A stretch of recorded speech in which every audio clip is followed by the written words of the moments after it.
I hate to ask this question because it's embarrassing. How many of you who are African Americans, how many of you know the African city and country from which your ancestors were born? Except my daughter. Not one hand went up. Not one hand went up. Mm-mm. I asked this question of 500 whites. How many of you know the city and country? I was teaching at a university, a white university, just outside Philadelphia. Every hand went up. They knew not only the country from which they came, not only the city, but the borough from which their ancestors came. Now, how come they know and none of you know? Here's the reason. And here's the reason why I am different. The reason is that the South Carolina and North Carolina plantation owners went to Germany to find out how they could control our fathers and mothers on the plantation, because they were getting out of hand. They were burning the houses down. They were killing white folks. They were doing everything negative about being in captivity. They were never slaves. They were prisoners of war, the War of 1591. So what happened was they sought the advice of an expert in Shanghai history. Now, his name was Johann Blumenbach, and he was the head of the Department of History at the University of Göttingen in Germany. And how many of you know this? I know you was taught this in college and everything, all you college folks. Well, when they sought his advice, they said, do they know that they're the Shanghai people? So the plantation owners who traveled over there to seek his advice said, well, of course they know that they come from the great Shanghai Empire. Well, that's your problem. You can't let them know that they came from greatness, from grandeur, from beauty, from sophistication. You'll never be able to control them. So the plantation owner said, well, how can we prevent it? I mean, the mothers and the fathers would tell the children, say, you came from Timbuktu and you came from the city of Jané, and that's where we were born, and then the Europeans came over and invaded us in 1591 and marched us to the seas, to the waiting ship. Man, you can't allow them to teach that to their children. They said, well, how are you going to stop it? Here's how you do it. Here's why you don't know where you're from. Blumenbach said, what you do, as soon as a boatload arrives, take the babies out the mama's arms.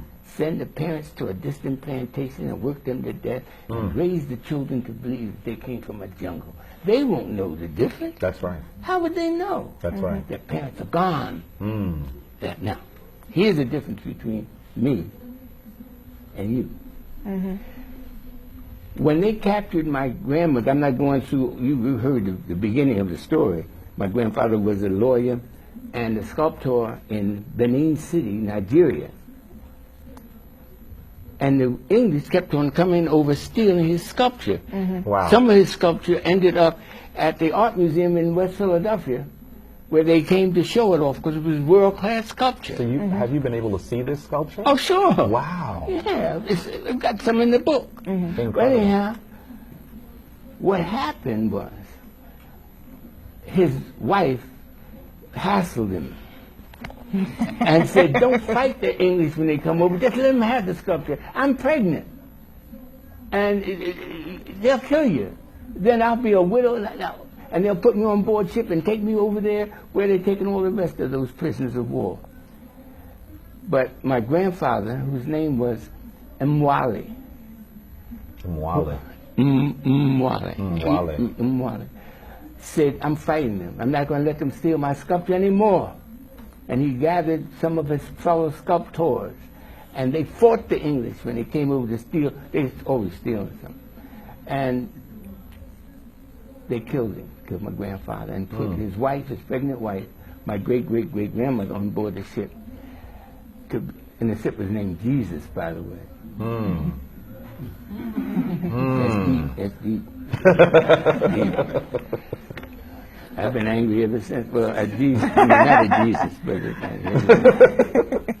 and on the way over, the baby was born. Wow. All right, name of Diane. She named Diane. Now, it was bound for South Carolina.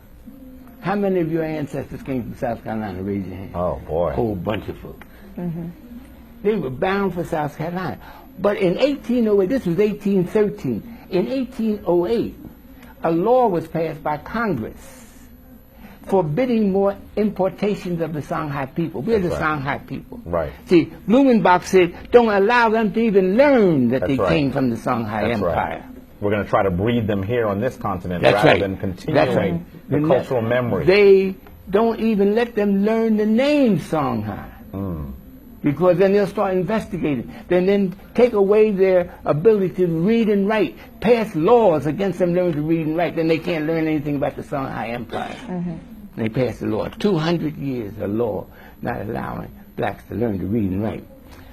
Well, anyhow, in 1808, this law was passed forbidding any more importations of Songhai people. Now, nobody paid any attention to that law at all except one little group called abolitionists.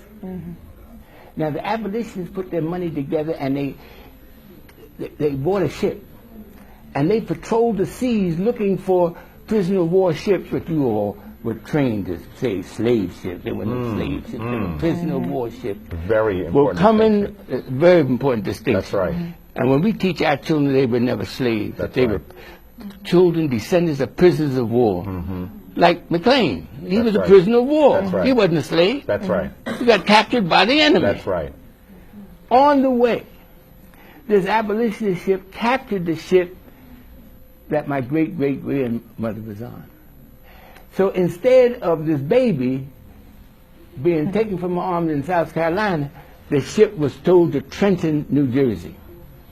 And of course, Nzinga, who was the baby's mother, my great-great-great-grandmother, taught the baby that her father was a world-class sculptor, that her father was a lawyer, that he went to world-class universities. So I was trained from babyhood, you know, that we've got to right this wrong. That's right. That's right. So I was, it's your job, because you were spared by just an act of God, an act of the ancestors, to not let the baby being taken from Nzinga's arms. And the baby grew up, and she had a child. Her name is Mary Diane Thomas, and she was my great-grandmother, and she helped raise me. Wow. So she told me the story when I was a kid, you see. So that's how I know Wow. where we're from. Wow. That's all.